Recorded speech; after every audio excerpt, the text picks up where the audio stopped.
La religion occupe les Balinais au quotidien qui se considèrent responsables de l'ordre cosmique.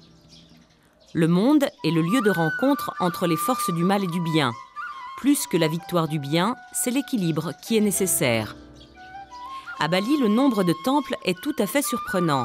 Chaque village en possède plusieurs, chaque maison a le sien. On trouve en fait plus de temples que d'habitations. La confection d'offrandes destinées aux divinités et aux esprits est confiée aux femmes. Les racines de la religion sont animistes et combinent le culte des ancêtres, des éléments naturels et de la fertilité.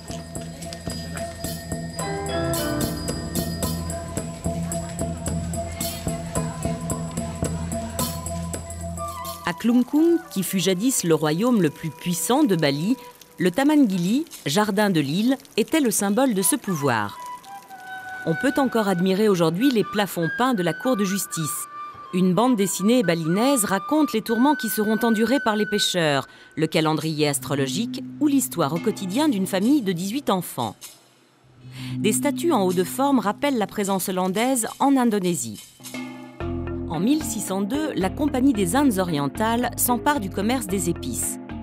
Au fil des siècles, les Néerlandais annexent la plupart des îles indonésiennes. Les paysans sont tenus de consacrer un pourcentage important de leurs terres à la culture des plantes d'exportation café, canne à sucre, tabac, thé et clous de girofle. Nichée au creux des montagnes, la région de Munduk produit la majeure partie de clous de girofle de l'île. Le giroflier est un arbre de grande taille.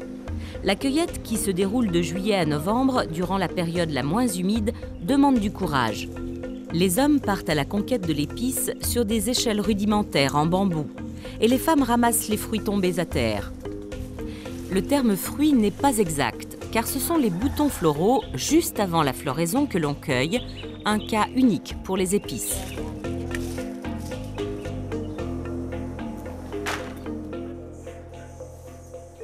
On ne consomme pas le clou de girofle frais. Une préparation est nécessaire. Les femmes séparent les bourgeons des tiges moins riches en arômes. Afin d'accélérer le processus, le séchage commence avec de l'air chauffé au gaz, puis le soleil prend le relais. La production sera vendue à des grossistes, moins d'1 euro le kilo, et vous les achèterez dans un petit pot de verre à un tarif très supérieur. Le commerce équitable a encore de beaux jours.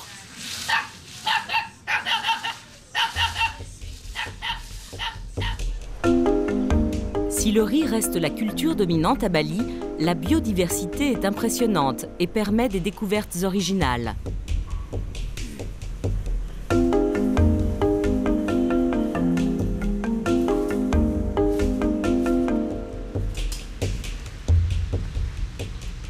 Il existe dans le monde plusieurs centaines de variétés de palmiers. Presque toutes sont utiles à l'homme. Pour récolter la sève de ce palmier, il faut se donner du mal. Tout d'abord, escalader le tronc. Prudents, les hommes ont taillé des marches.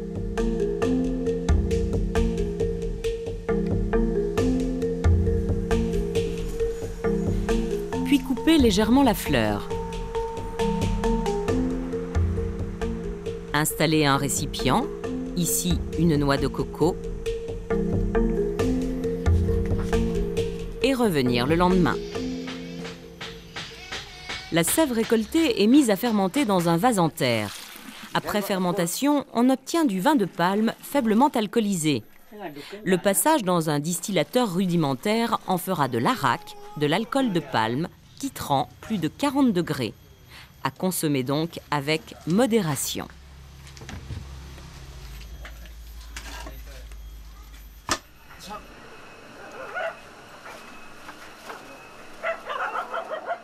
Sur le bord des grandes routes, des échoppes en plein air proposent des fruits qui nous sont pour la plupart inconnus.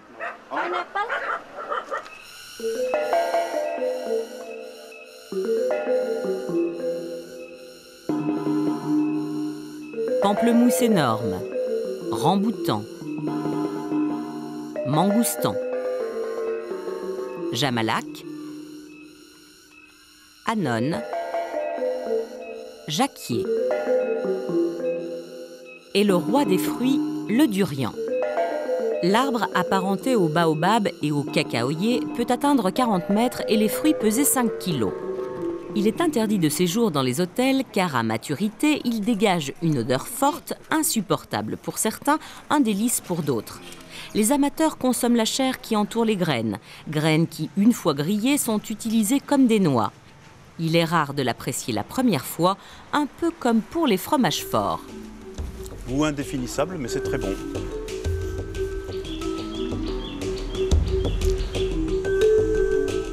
En vous promenant sur les chemins de Bali, vos yeux seront certainement attirés par des taches de couleurs, des champs de fleurs. Des fleurs indispensables à la confection des offrandes. Au nord de Bédougoul, les montagnes surplombant le lac Bouillane arrêtent les nuages.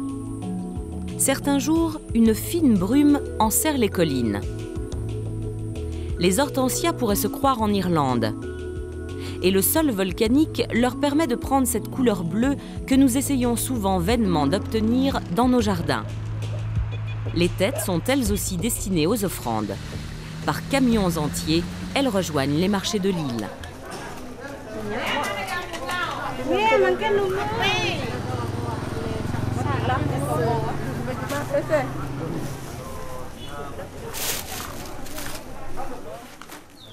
Dans les cours des maisons, les femmes s'activent avec patience et dextérité, car la confection des offrandes leur revient presque exclusivement.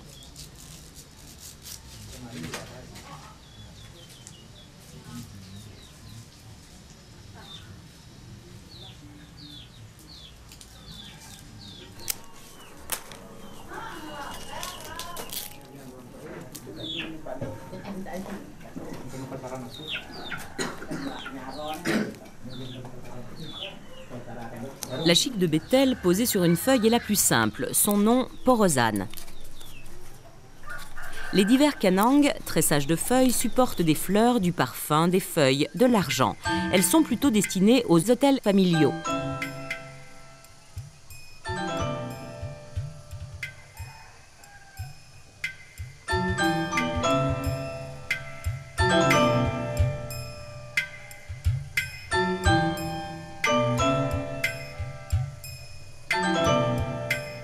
L'Odolan célèbre la venue des dieux à la date anniversaire de la fondation du temple, tous les 210 jours, une année dans le calendrier balinais. À cette occasion, les offrandes, Gébogan, prennent des tailles imposantes.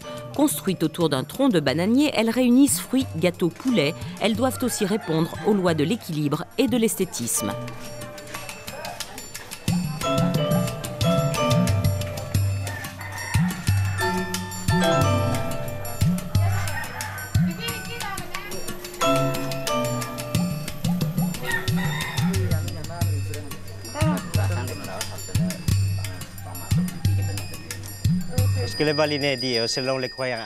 Suivant les croyances de l'hindouisme balinais qui s'appelle Hindu Dharma, on croit que les plantations, les animaux, sont la manifestation des dieux. Les fruits, les feuilles de palmier et les fleurs, c'est le dieu. On l'appelle Widiwasa, le Tout-Puissant. Les dieux nous les ont offerts, il faut donc leur retourner pour les remercier.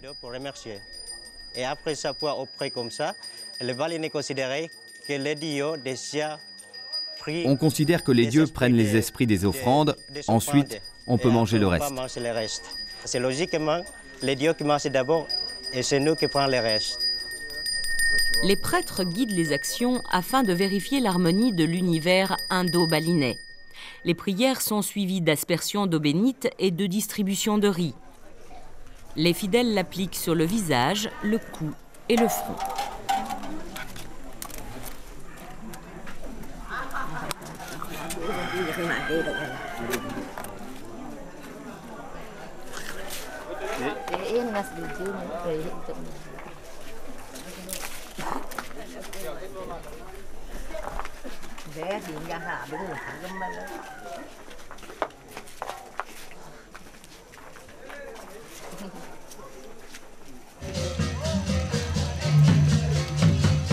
La cérémonie anniversaire d'un temple est accompagnée d'un défilé.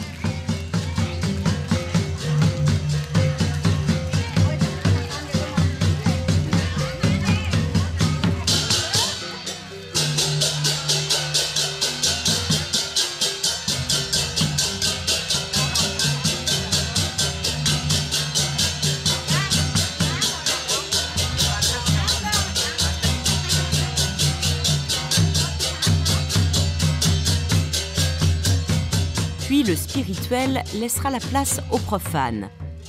La kermesse s'installe avec ses colporteurs et ses étals de nourriture.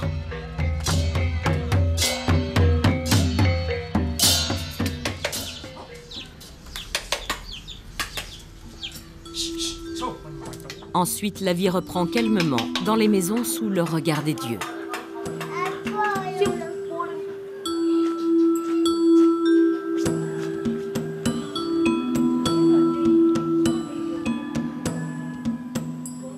Dans une maison balinaise, à l'entrée, il y a un petit temple pour protéger la famille et pour chasser les mauvais esprits. Et puis là, c'est le temple. Le temple balinès vers orienter le mont Agung. Et à l'intérieur, il y en a plusieurs hôtels pour dédier différents esprits de Dieu et puis les ancêtres.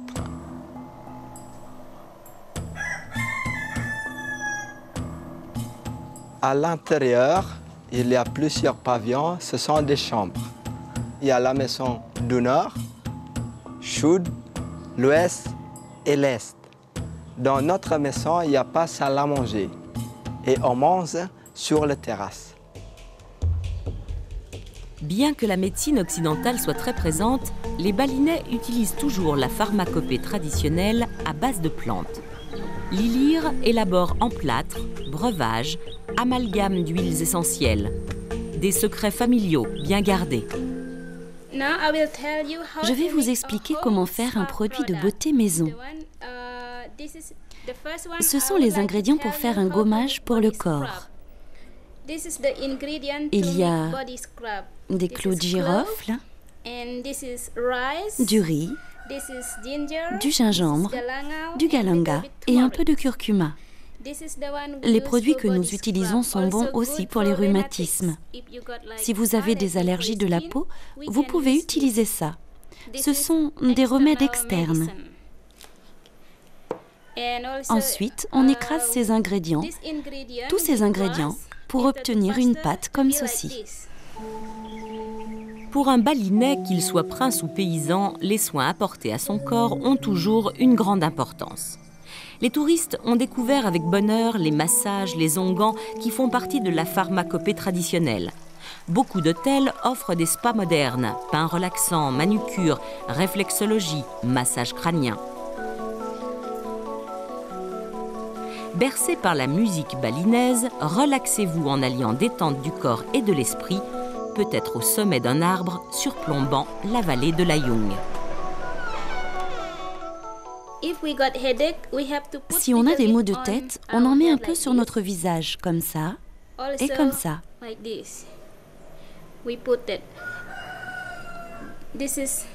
Ce sont des traitements traditionnels pour les gens de Bali.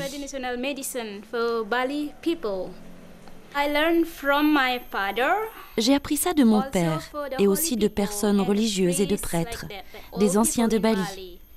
Et puis, j'ai collecté beaucoup d'informations et j'ai essayé. Lesquelles marchaient, lesquelles ne marchaient pas, et je les ai utilisées. J'ai lu aussi beaucoup de livres sur l'histoire de Bali. Et j'ai récolté des informations pour les essayer. Si elles étaient correctes, je les utilisais. Sinon, non. Et pour le dernier, j'aimerais vous expliquer comment préparer un remède à boire. C'est un médicament qui est très répandu à Bali puisque 99% de la population utilise ce remède.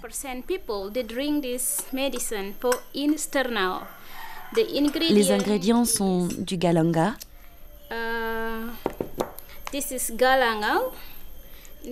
du curcuma et nous avons du tamarin et du sucre de palme.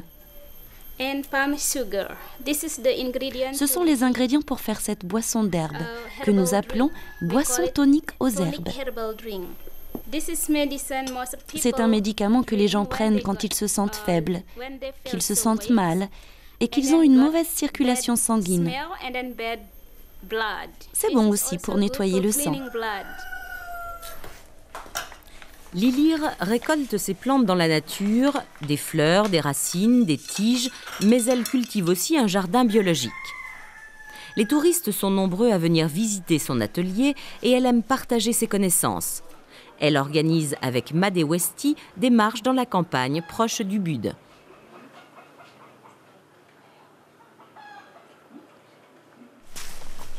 Peut-être que vous reconnaissez ça? Oui, c'est un Hibiscus rosa sinensis. À Bali, nous avons plus d'une vingtaine de variétés d'hibiscus, mais nous ne pouvons utiliser cette variété pour faire le thé à l'hibiscus. Il a des vertus pharmaceutiques, digestives. C'est bon pour l'estomac si vous avez de la constipation, pour la digestion, comme l'huile de ricin.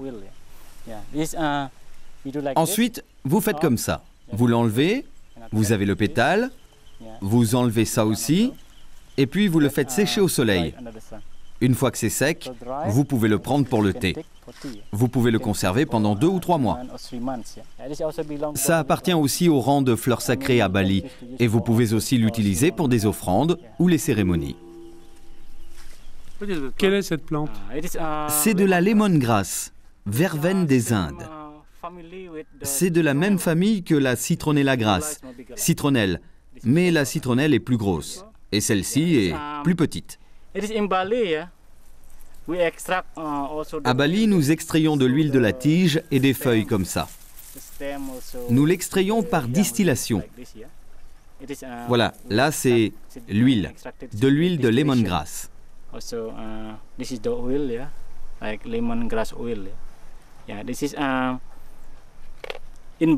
À Bali, nous utilisons la presse pour les feuilles et les tiges pour faire des arômes, pour les gâteaux, la nourriture, et aussi pour des tisanes, pour la combiner avec du gingembre. C'est comme un thé pour les femmes. Cette plante est originaire de Bali. Son nom, pois bleu ou liane madame. C'est une légumineuse, comme le haricot. Il n'est pas habituel d'en manger ici à Bali. Elles appartiennent aussi au rang des fleurs sacrées. On utilise seulement les fleurs ici pour de la coloration naturelle. Oui, pour de la coloration bleue. Si vous voulez extraire la couleur, vous pouvez utiliser de l'alcool à 95 degrés, comme avec l'hibiscus. Et ça, c'est quoi? Ça, c'est Shrai, le petit temple pour la déesse du riz. On met des offrandes et on prie comme ça, pour dire merci à Dieu. Ah oui, si vous récoltez beaucoup de riz. Oui, si on a des bonnes récoltes.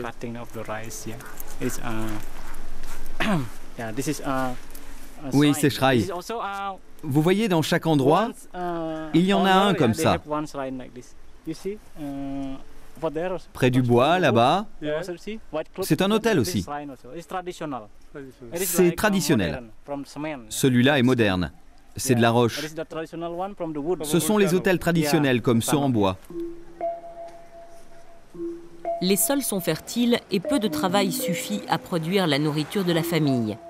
Le temps libre est consacré depuis toujours aux activités culturelles liées à la religion. L'arrivée des touristes dans les années 30 a modifié la situation. L'extraordinaire génie artistique des Balinais, qui s'exprimait dans la sculpture et la peinture, a conquis de nouvelles matières et de nouveaux thèmes. Les touristes remplissent leurs valises de souvenirs. Les objets usuels fabriqués avec soin sont les plus intéressants.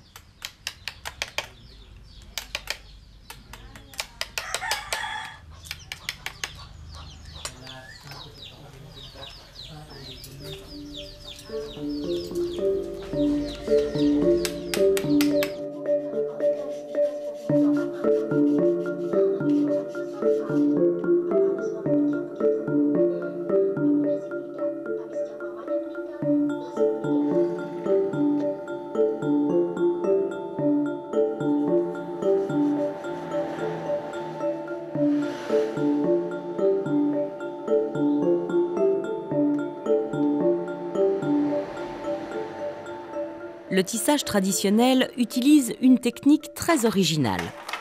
Si le fil de chêne, celui qui est tendu sur le métier, est uni, le fil de trame, celui qui est lancé par la navette, est coloré de multiples nuances, permettant par un positionnement précis de réaliser des motifs très élaborés.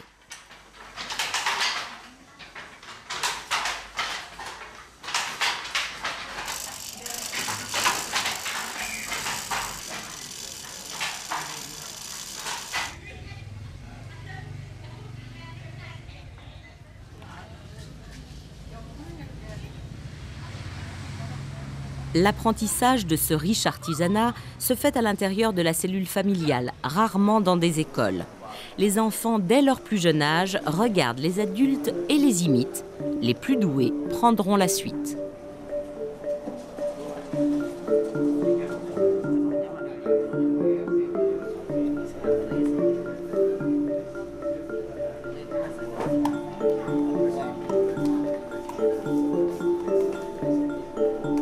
Destinée à l'origine à la décoration des temples et des palais, la peinture est certainement le domaine qui a subi le plus d'influence occidentale.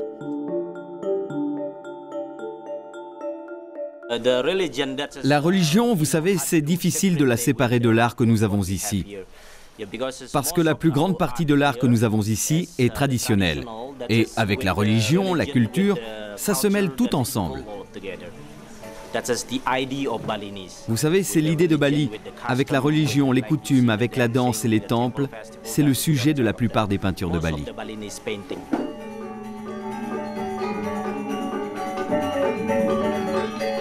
En vacances à Bali, vous assisterez à une soirée de danse traditionnelle. Le lelong, jumelle en balinais, est l'archétype de la délicatesse et de la féminité. Accompagnée d'une servante, 2 jeunes filles dansent en parfaite synchronisation. Le gamelan, où dominent les percussions, gong, tambour, métallophone et xylophone les accompagnent. La danse est une offrande aux dieux et aux ancêtres. Ils sont conviés par le prêtre à honorer de leur présence une cérémonie religieuse. Les touristes ne sont que spectateurs. Le décor peut être somptueux, comme à Ubud, devant le temple de la famille royale. La délicatesse des fleurs de lotus s'accorde parfaitement aux robes des danseuses et le bruissement de l'eau se mêle au son du gamelan, une eau indispensable au bain purificateur. Tirtha Ganga, qui signifie eau du Gange, fut construit par le dernier roi de Karangasem, un poète philosophe. L'éruption du mont Agung a détruit le palais des eaux en 1963. Restauré ensuite, c'est un merveilleux moment de fraîcheur où il fait bon se baigner, entouré de verdure et surveillé par des statues au regard angoissant.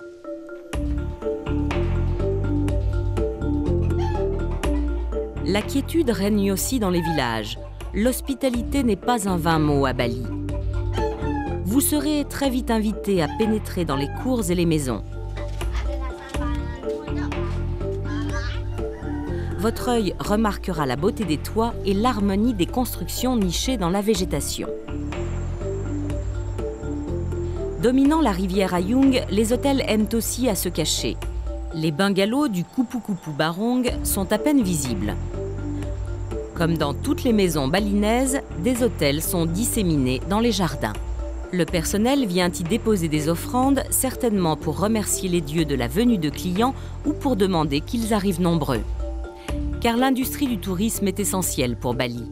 Si la plupart des investissements importants sont aux mains de non-balinais, on trouve facilement à se loger chez l'habitant au milieu des rizières.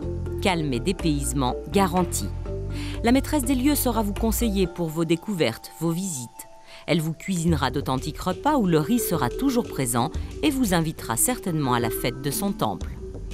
Car la tolérance est une règle pour la religion hindouiste. Sur les bords du lac Bératan, votre oreille sera certainement surprise d'entendre le muezzin appelant à la prière. Et votre œil remarquera un temple bouddhiste que côtoie le temple Puraulun, dédié à la déesse du lac.